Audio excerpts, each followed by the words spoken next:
Masechet Shabbat Daf Kuf Aleph. On commence, Bezrat Hashem, à la 7e ligne. Amaravuna. Hane Bitsata de Mishan. Bitsata de Mishan, c'était des bateaux. Bitsata, c'est des bateaux. De Mishan, c'est le nom d'une ville.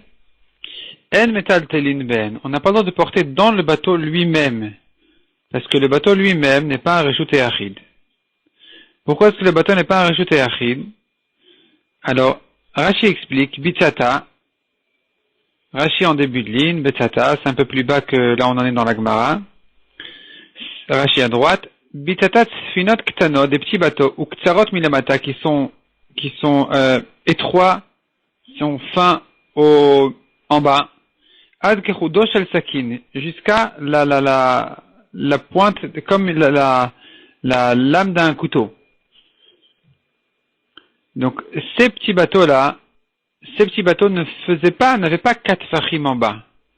C'était des barques qui étaient étroites en bas, et donc on n'avait pas un sol de 4 fachim de large. Si j'ai pas un sol de 4 fachim de large, j'ai pas un reshut yachid ici. Donc, en metal telin ben ela be'arba'a. On ne peut porter dans ces bateaux-là que dans les 4. Ici, il faut dire be'arba, dans les 4 amot. Dans les 4 amot, comme dans un reshut arabim ou comme dans un carmélite, mais pas comme dans un reshut yachid où je peux porter d'un bout à l'autre. Vela maran, on a interdit de porter que à condition, et là, chez en bepachot mishlosha arba'a, que si on n'a pas dans les 3 derniers tfachim en bas du bateau, de la barque, on n'a pas 4 tfachim de large. Avaliyesh bepachot mishlosha arba'a, mais si dans les 3 derniers tfachim de la profondeur du bateau, en bas du bateau, on a là-bas 4 tfachim de large, let là-bas. On n'a pas ce problème-là. C'est un reshut yachid même s'il n'y a pas un sol plat de 4 tfachim, puisque ça s'élargit dans les 3 tfachim de 4 tfachim de large, donc dans les 3 derniers tfachim de hauteur, il y a déjà 4 tfachim de large, je considère ça comme la voûte, comme si c'était un sol plat de 4 tfachim, et donc ça devient un reshut yachid, tu peux porter d'un bout à l'autre de la barque. Veimalinu, s'il a rempli maintenant le fond du bateau, il voulait en faire un sol de 4 tfachim pour éviter ce problème. Il a rempli kané ve'urvané, de roseaux ou d'autres choses qui servent donc à boucher le fond du bateau à l'intérieur pour en faire un sol de 4 tfachim en bas. Letlan bas, on n'a pas non plus ce problème. Urvané, c'est des branches de sol. Et donc, à nouveau, ici, il a bouché finalement le bas du bateau. Il a reçu donc un sol de 4 fachim. Letlan bas, on n'a plus ce problème. Matkifla Rav Nachman. Demande Rav Nachman, vele ma goud achit mechitzta. On devrait dire ici une halakha qui s'appelle goud achit. Goud achit mechitzta. Goud, tu tires, achit, tu baisses, mechitzta, les barrières. Donc, puisqu'en fait, le bord du bateau en haut, il fait 4 fachim de large, on devrait dire que, du côté extérieur du bateau déjà, on devrait considérer comme si les murs du bateau étaient verticaux, bien droits, debout, et il laissait donc un 4 fachim sur 10 fachim de haut. 4 fachim de large sur 10 fachim de haut. C'est-à-dire, on ne devrait pas voir les parois du bateau, les murs du bateau comme elles le sont en fait, comme ils le sont penchés. On devrait les voir comme droits.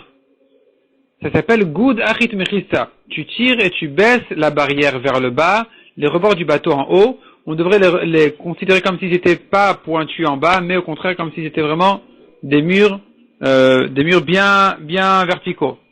Milotania. N'est-ce pas qu'on a enseigné ça dans une braïta qui dit comme ça? Rabbi Yossi de Rabbi de Omer. Na'at kaneh b'reshut arabim. Celui qui a planté un roseau dans le reshut arabim. Ou v'roshot raskal. Et à la tête de ce roseau-là, il y a un panier. Vezarak venach al gabav. Il a jeté un objet qui s'est posé sur le panier. Chayav. Il est chayav. Pourquoi est-ce qu'il est chayav? Pourtant, on n'a pas ici des barrières de 4 fachim sur une hauteur de 10 fachim de haut. On n'a pas 4 fachim de large sur 10 fachim de haut. Le panier, il n'a pas des barrières tout autour. Donc, comment est-ce qu'on a trouvé ici un reshut ayachid? Comment tu en fais un reshut ayachid? Le roseau non plus ne fait pas 4 tfachim de large. Alma amrina, donc on voit qu'on dit, ici tu as une preuve, qu'on peut considérer, on dit gudarit mechitza. Tu tires, tu baisses la mechitza vers le bas. Donc les bords du panier, on les voit comme s'ils descendaient jusqu'au sol, jusqu'au parterre, et donc finalement il se trouve qu'il y a 4 tfachim de large sur 10 de haut. Achinami, ici aussi dans le bateau, on devrait dire, dans la barque on devrait dire la même chose. Nema gudarit mechitza, tu devrais dire aussi on tire les rebords du bateau, on les baisse vers le sol. Et donc finalement on se trouve avec un vrai reshut ayachid. Pourquoi est-ce que tu fais des problèmes? Tu interdis de porter dans la barque jusqu'à ce qu'il y ait un sol de 4 tfachim, ou bien que ça s'élargisse 4 tfachim dans les 3 tfachim du fond. Pourquoi tous ces problèmes? Répond la Gemara. Matkifla Rav Yosef. Rav Yosef objecte cette question. Il accepte pas la question. Il dit comme ça. Velosh mialou le adama ravidam Rav. Est-ce qu'ils n'ont pas entendu ce que Ravida dit au nom de Rav? Ou Matouba Mishum Rabbi Chia, il y en a qui le disent au nom de Rabbi Chia, Vetania là, qu'il y a une braïta qui précise dessus. Chachamim potrin, Chachamim dit que celui qui a jeté dans le panier, il est pas tour parce que c'est pas un reshut ayachid. Donc on voit que tu dis pas ici gudachit mechitza. Tu dis pas il y a des barrières, c'est comme s'il y a des barrières. C'est comme si ça faisait des barrières de 4 tfachim de large. Donc pareil dans la barque, on n'a plus de gudachit. On dit pas tu vois les bords comme s'ils descendaient jusqu'au sol. On dit pas tu vois comme s'il y avait 4 tfachim de large. Et donc, effectivement, on a eu raison de dire que c'est un problème, c'est un vrai problème de porter dans cette barque-là. Amar la Abaye, Abaye dit à Rav Yosef, Ve'at lotis vera, toi tu ne penses pas gudachit. Tu penses pas comme ça, tu penses pas qu'on considère comme si les barrières étaient descendues jusqu'au sol. Ve'at tanya, tu penses pas qu'on considère comme si les rebords étaient descendus jusqu'au sol comme des murs qui font donc 4 tfachim de large et 10 de haut. Ve'at tanya. Or, on a une braïta qui dit, Amoud de Reshut Arabim Gavoa Sara, Verachav Arba, un poteau dans le Reshut Arabim, qui fait 4 tfachim de large, qui est haut de 10 et 4 de large. Ven Bikaro Arba, mais en bas, il n'a pas 4 tfachim de large. Il s'élargit, il monte en s'élargissant de plus en plus jusqu'à ce qu'il fait 4 tfachim de large en haut. Veyesh Bakatzar Shelo Shlosha. Et dans le bas, à la base, où il est plus étroit, il y a 3 tfachim. Il n'y a pas 4 tfachim de large, il y a une hauteur. Rashi explique ici. Viesh bakatzar shelo. Rashi, il est en début, la ligne, elle commence par Beikaro. Ven Beikaro chavarba, donc il n'y a pas 4 tfachim de large en bas. Viesh bakatzar shelo shlosha. Oto katzar shelikaro, donc la base de ce poteau-là, qui est fine, qui ne fait pas 4 tfachim, chez Enor chavarba, Yesh bo gova shlosha. Il a quand même une hauteur de 3 tfachim. Rashi explique qu'est-ce que ça va nous dire. Ve'aynu ributa, voici le chidouche que la Gemara vient nous apprendre en nous ajoutant cette donnée. Dele kalememar lavud, imakom shekala rochbo la karka. On n'a pas ici un lavud à dire, voilà dans les 3 tfachim du sol, il s'élargit à 4 tfachim. Non, on n'a pas ça. Il fait 3 tfachim de haut avant de s'élargir à 4 tfachim. Afilu achid dirashi have reshut achid. C'est quand même un reshut ayachid. Donc pourquoi c'est un reshut ayachid? C'est pas à cause du lavud, c'est pour une autre raison. Donc on reprend dans la Gemara. Veyesh bakatzar shelosh losha vezarak venach al gabav. Je reprends en début de ligne. Ve'atanya. On a dans une braïta le cas d'un hamoud birshut arabim, un poteau dans le reshut arabim. Gavoa sarad chavarba'a, qui est haut de 10, large de 4. Tfachim. Ven Mikaro Arba, il n'a pas à sa base 4 tfachim de large. Vesh bakatzar shelo, et il a shlosha. Et il a à sa base où il est étroit, il a 3 tfachim de haut, avant même de s'élargir et d'en arriver à 4. Donc vraiment, on n'a aucune raison de l'avouer de dire que c'est comme s'il faisait 4 tfachim de large. Vezarak venach al gabab, il a jeté, ça s'est posé dessus, chayav. Il est chayav, c'est un reshut ayachid, puisqu'en haut ça fait 4 tfachim, c'est suffisant. Pourquoi c'est suffisant? J'ai pas de barrière qui font 4 sur 4. Alma, Amrinan, donc on dit, Gudachit Mechitza. Tu tires et tu baisses les mechitzot, les barrières. Tu considères comme si le rebord descendait jusqu'en bas à 4 sur 4 fachim. Et donc finalement tu te trouves avec vraiment un reshut ayachid. Un chanami ici aussi. Gudachit Mechitza, on devrait dire la même chose. Tu tires et tu baisses les mechitzot. Donc dans la barque, revient la question, pourquoi on a un problème de portée dans cette barque-là? On devrait dire que les rebords du bateau vers l'extérieur, on les considère comme s'ils descendaient jusqu'au sol et que donc ils font 4 fachim de large. disons, entre la droite et la gauche, tu as 4 tfachim de large. Répond la Gemara Midei, Iria, est-ce que vraiment les cas se ressemblent? Atam, Haviale, Mechitza, Shagdaim Bokinba. Là-bas, c'est une Mechitza, c'est une barrière, que les chevreaux peuvent la traverser. C'est pour ça que, on ne dit pas, là-bas, Goudachit. En ce qui concerne le panier qui est posé sur les roseaux, on a dit que Rachamim disent qu'il est patour. Donc, en fait, tout ça c'est la suite des paroles de Abaya à Rav Yosef.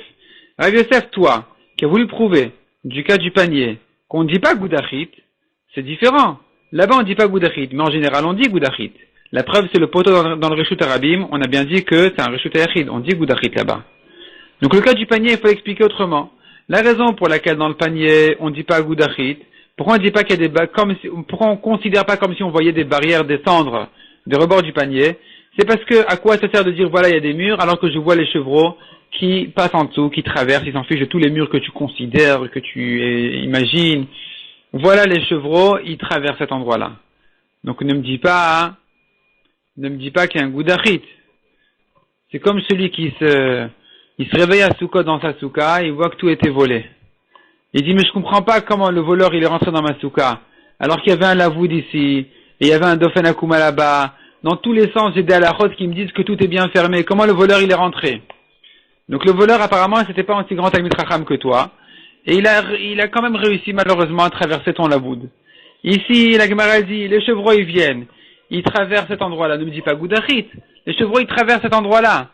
Donc il n'y a pas de barrière. Ne me dis pas je vois comme si. Il n'y a pas de barrière. Elles sont traversées, elles sont cassées par les chevreaux. Et donc, ça c'est dans le cas du panier, on ne dira pas Goudachit. Par contre, dans le cas du poteau, il y a un poteau qui fait quand même une petite largeur, fait quand même 2-3 tfachim de large en bas à la base, même s'il fait pas les 4 tfachim, les chevreaux ne peuvent pas se frôler ce poteau. Donc là-bas, on pourra lui dire Goudachit. C'est-à-dire comme ça, théoriquement, je dirais Goudachit. Sauf preuve du contraire. S'ils viennent maintenant des chevreaux et ils traversent cet endroit-là, donc je peux plus dire je vois ici des barrières. Tu ne vois pas, tu vois les chevreaux, tu vois pas les barrières. Le poteau, les chevreaux ne passent pas là-bas. Ils sont gênés par le poteau. Donc tu peux lui dire Goudachit. Tu peux dire les 4 tfachim de large à la hauteur du poteau, en haut, ils descendent jusqu'en bas, tu vois jusqu'en bas comme s'il y avait 4 de large. Même s'il n'y en a pas 4 en bas, les chevreaux ne traversent pas cet endroit-là, ils peuvent pas se frotter le poteau, donc tu peux lui dire Goudachit. Donc, dans le panier, c'est pas comme ça. Le panier, il est posé sur un roseau. Le roseau, il est très fin. Les chevreaux, ils peuvent passer en dessous. Donc, on n'a pas de Goudachit. Maintenant, revenons à notre bateau. Notre bateau aussi, il n'y a pas de chevreaux là-bas qui traversent en dessous du bateau. Donc, revient la question. On devrait dire Goudachit. Hacha dit la Gemara ici dans la barque. Avia la Mechitza. C'est une barrière. La barrière théorique de Goudachit, c'est une barrière que les chevreaux ne peuvent pas traverser. Donc, revient la question. Pourquoi est-ce qu'on a un problème avec cette barque? Amar le Ravacha bered de Ravacha le Ravashi.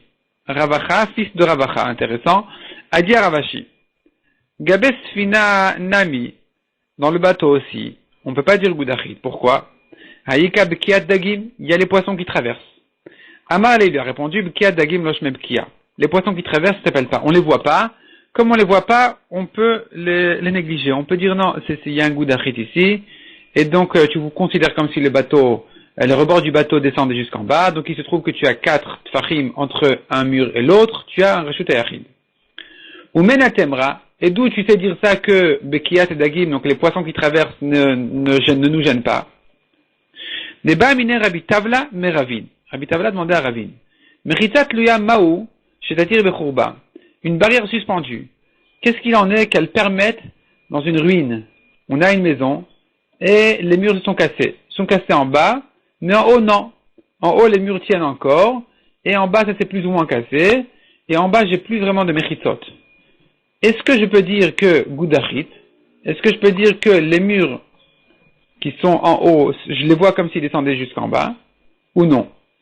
Ve'amarle, et il lui a répondu, En mechitzat luya materet, on ne peut permettre une barrière, une séparation suspendue, on tourne la page, et la bemaim, que dans l'eau. C'est que dans l'eau, ou comme le cas par exemple on a vu dans l'af précédent, On a vu quelqu'un qui qui voulait sortir de l'eau de la mer, il voulait puiser, rentrer de l'eau de la mer dans le bateau.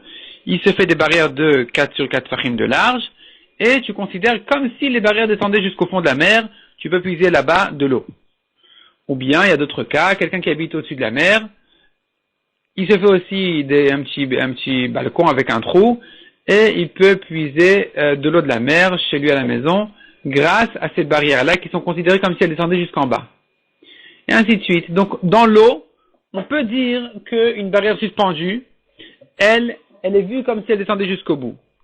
Kalhu, je reprends dans la Gemara, Kalhu, c'est une koula, chez Kelu Chachamim Bemaim, que les Chachamim ont fait cette koula dans l'eau. Donc on voit que dans l'eau c'est différent, même si les poissons ils traversent, c'est pas gênant. Mais si c'est pas dans l'eau, tu peux pas dire qu'une barrière suspendue, on la voit comme si elle descendait, alors que voilà que les chevreaux ils traversent cet endroit-là. Donc revient à la question. Ve'amai, pourquoi est-ce que dans l'eau on dit oui, une barrière suspendue, ça marche? Haïkab ki adagim. Donc c'est la suite de la Gemara qui vient prouver ce qu'on a dit. Haïkab ki adagim. Pourtant il y a les poissons qui traversent. Et la shmaminab ki adagim, loshmab ki ad. De là tu vois que les poissons qui traversent ne s'appellent pas une bekia, ça s'appelle pas que quelqu'un a cassé les barrières, a traversé les barrières. Donc on peut lui considérer dans l'eau ces barrières-là. On peut lui dire goudachit dans les barrières suspendues au-dessus de l'eau. Donc finalement, on revient à la question de Rav Nachman. Apparemment, Rav Nachman est en marloquette avec Ravuna. Donc finalement, on avait vu que Ravuna avait dit, ces barques ne sont pas un reshut yachid, attention, ne portez pas dans les barques. Puisque elles se terminent en pointe vers le bas, on n'a pas un sol de 4 fachim, il n'y a pas 4 fachim qui s'élargissent dans les 3 d'en bas, alors il n'y a pas de reshut yachid, c'est interdit de porter plus que 4 amot dans le bateau. Rav Nachman n'est pas d'accord, il dit on devrait dire goudachit. On devrait dire que le rebord du bateau, il descend droit en bas, jusqu'en bas, et que les poissons qui traversent, c'est pas gênant. Et donc on a un goudachit qui nous fait de cette barque-là un reshut ayachid. On continue dans la Gemara aux 2 points. Sfinot kshurot vechule. Des bateaux qui sont attachés, 2 bateaux attachés, etc. On a vu qu'on peut porter de l'un à l'autre. S'ils sont pas attachés, on n'a pas le droit de porter de l'un à l'autre, comme on a vu, même si les 2 bateaux sont proches l'un de l'autre. Demande à Gemara Pshita, c'est évident que si les bateaux sont attachés, on peut porter de l'un à l'autre. Amar Avaloni Tzrecha, non, on en a 8 besoin de cette halakha, et là la tire bitit chez Benen, pour permettre la petite barque, qui va de l'un à l'autre. Donc les bateaux, ils sont un peu loin l'un de l'autre, mais ils sont attachés. Il y a des cordes, des ficelles, d'un bateau à l'autre, des 2 côtés. Et là, il y a une petite barque qui va de l'un à l'autre. Et là, quand on a dit qu'on peut porter de l'un à l'autre, c'est évident, c'est vrai, mais même avec cette barque-là, on peut porter de l'un à l'autre. Rashi explique, malgré que la barque, elle se promène, elle n'est pas attachée, on peut quand même porter avec cette barque-là d'un bateau à l'autre. Amar le Rav Safra. Rav Safra a dit à Rava, Moshe, Shapir Kamrat, Moshe Rabbeinu, tu as bien dit. Rav Safra, il appelait Rava Moshe Rabbeinu. Rashi explique, tu es grand dans notre génération comme Moshe dans sa génération. Donc, est-ce que tu as bien dit? Metaltelin mizolazotnan. Dans la Mishnah, on a dit on peut porter d'un bateau à l'autre. Quand on porte d'un bateau à l'autre, sous-entendu directement, sans barque qui traverse, il n'y a pas d'arrêt entre un bateau et l'autre. Et là, Rav Safra donc explique la Mishnah autrement. Le nitrecha elle a rêve ou l'étaltel misolazo. Il s'agit ici de 2 bateaux de 2 propriétaires différents. Et en attachant les 2 bateaux l'un à l'autre, on a fait un hérouve. On a donc associé les 2 propriétaires comme si ça appartenait à la même personne, les 2 bateaux. Et avec ces hérouves-là, on peut permettre de porter d'un bateau à l'autre. Ou Gdetania, comme on a vu dans une braïta. Sfinot kshurot de bazo. Des bateaux attachés l'un à l'autre, mais arvin ou metaltelin misolazo. On peut faire un hérouve pour porter d'un bateau à l'autre. Nifseku, mais si ils se sont séparés, nesru, ils sont devenus interdits. Chazru veniksheru, si ils se sont rattachés les 2 bateaux, ben shogegin ou ben mezidin, aussi bien ça a été fait beshogeg que ben mezid, volontairement, involontairement, ou ben anusin, ben mutin, aussi bien si il a fait ça beonès, il était forcé, qu'il était trompé. Chazrou le terrain arishon. Du moment qu'aujourd'hui le hérouv il est là, même s'il a été fait alors que c'est interdit de le faire, donc de réattacher les deux bateaux, etc. Puisqu'aujourd'hui le hérouv est là, les bateaux retrouvent leur premier héter. C'était permis, et ça redevient permis de porter de l'un à l'autre. Vechen de même, Vechen dit la Gemara, machatzalot apurusot. Machatzalot, des tapis de roseau, apurusot, qui sont étendus, qui forment des barrières dans un reshut arabim, plutôt qui forment un reshut achid à l'intérieur. Dans ces barrières-là, ça devient un reshut achid. Mais arvin ou metal telin, misolazo. On aura le droit de porter de l'un à l'autre, en faisant un rouve. Donc, les gens se sont installés, ils ont ouvert des tapis de roseau, ils en ont fait des barrières, ils en ont fait donc à l'intérieur un reshut achid, ils habitent chacun séparément. Ils sont séparés par des barrières ou autre chose. En tout cas, ils font un rouve maintenant. Ils peuvent dorénavant porter de l'un à l'autre. Niglelou, dès que les roseaux se sont roulés, que donc on a perdu maintenant les barrières tout autour, on n'a plus de reshut achid fermé, on peut plus porter. Nesru, c'est devenu interdit. Chazru venifresu, si les barrières se sont réouvertes, ont été réétendues, Ben Shogegin, Ben Mezidin, aussi bien s'il savait pas que c'était interdit que s'il le savait. Ben Anousin ou Ben Moutin, aussi bien s'il était forcé que s'il était trompé. Chazrou le terrain arishon, on retrouve le premier éther, c'est donc cet endroit-là redevient un endroit de reshut achid, dans lequel on peut porter.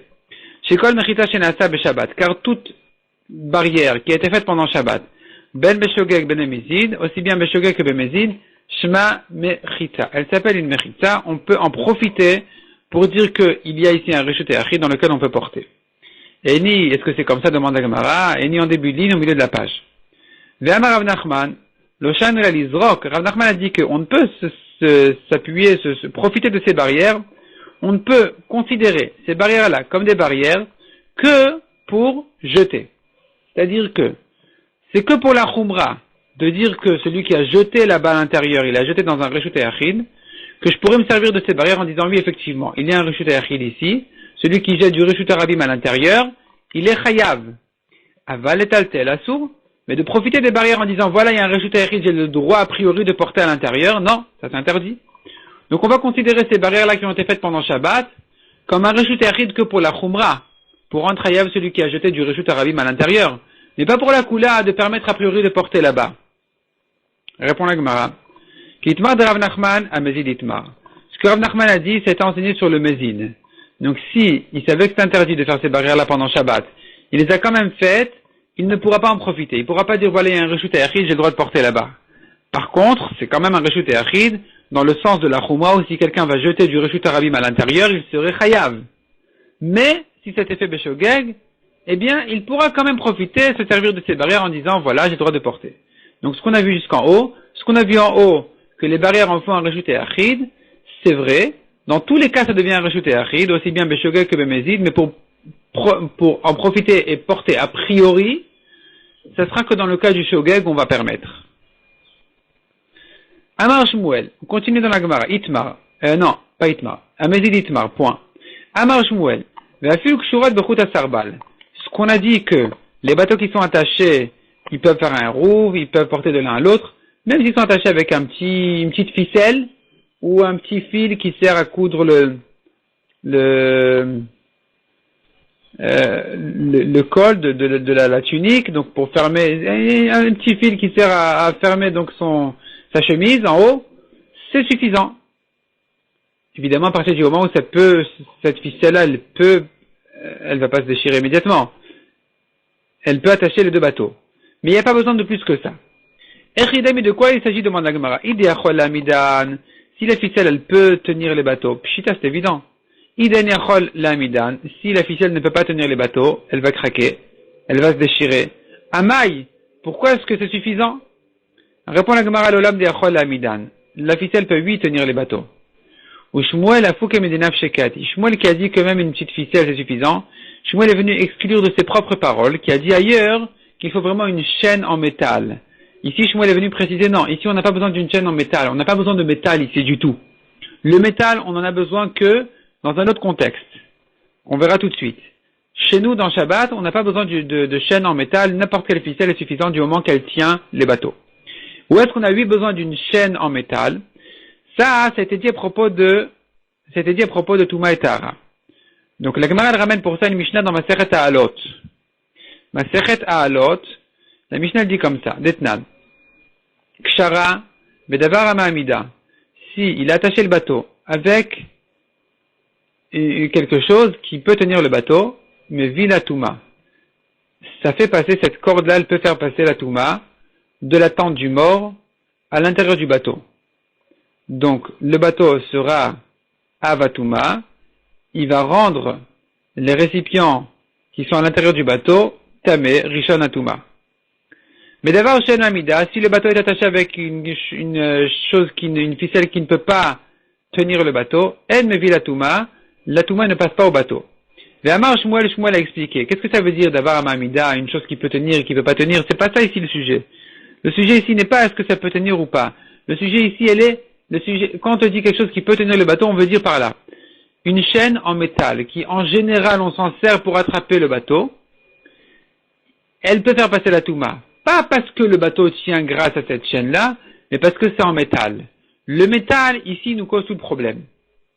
Veu, dit Shmuel, veu shekshura, beshalshelet shel barzel. C'est attaché avec une chaîne en fer. Et là, le fer, il est important pour la Touma. Le fer dans la Touma, il est très important parce qu'il ne baisse pas d'un degré de Touma à propos de Touma Tmet. Donc la Gemara s'explique. L'Inyan Touma où? C'est qu'en ce qui concerne la Touma, Nirtiv, il est écrit Bachalal Cherev. Halal, c'est le tué, l'homme qui a été tué, Cherev par une épée. On apprend de ce pasouk, Cherev Hareu Kechalal. L'épée est comme le cadavre. Elle est comme le tué. Elle est au même niveau de Touma que le tué. De même que le mort, il est avi avot à Touma, il est le père du père de la Touma. Donc celui qui sera entamé pour un mort, il devient le père de la Touma. Il aura après lui encore plusieurs degrés de Touma, comme la Touma elle-même. On ne dit pas c'est le mort qui est la Touma. On dit même celui qui a touché le mort, il a un degré de Touma comme si lui-même était tamé, comme un zav par exemple. Le mort, il est plus grave que ça encore. Il est avi avot à Touma. Il est le grand-père de la Touma. Donc ici, on a un chidouche spécial, que l'épée, c'est avi avot. Le métal, qui a touché quelqu'un qui s'est rendu impur pour un mort, ou qui a touché le mort directement, reste au même niveau de Touma que ce que le métal a touché. L'épée qui a touché le mort, elle reste avi avot à Touma. Elle peut entamer un homme qui deviendra avatouma, qui va entamer des récipients qu'il va toucher, qui sont rishon à Touma. Si l'épée n'était pas en métal, bon, c'est pas possible de tuer avec une épée qui n'est pas en métal, mais si quelque chose qui n'est pas en métal a touché le mort, ça baisse immédiatement d'un degré de Touma. Ça devient avatouma. Ça peut entamer un homme qui ne pourra pas rendre tamé ensuite des récipients. Mais si c'est en métal, alors le métal reste avi avot, père des pères, il rend donc la personne qui va toucher av, qui pourra, lui, rendre tamé des récipients. Ça, c'est le chidouche du métal. Donc ici, on est en train de dire que si la chaîne, elle est en métal, elle est en fer, elle attrape le bateau, alors là, on a un problème. Parce que la chaîne, elle reste avi avot atuma, elle rend le bateau av atuma, père de la touma, qui peut rendre tamé les récipients. Alors que si c'est pas une chaîne en métal, si c'est une corde classique, même si elle peut attraper le bateau, cette corde-là a baissé d'un degré de touma, elle n'est plus avi avot comme le mort, elle est avatuma, et donc elle rend tamé le bateau peut-être, mais le bateau qui devient rishon à touma, premier descendant de touma, en touchant la corde, ne peut plus rentamer les récipients. Les récipients ne peuvent pas être moins que rishon à touma. C'est pour ça qu'ici Shmuel a eu besoin de préciser que c'est attaché par une chaîne en fer. Donc, on reprend dans la Gemara.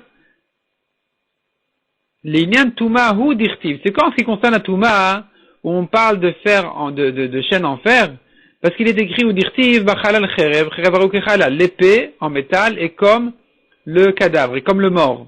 C'est là où on a dit qu'il s'agit de fer. Aval Inyan Shabbat, mais en ce qui concerne Shabbat, quand on attache les deux bateaux, on n'a pas besoin de les attacher avec quelque chose qui est en métal. On n'a pas besoin d'une chaîne en fer.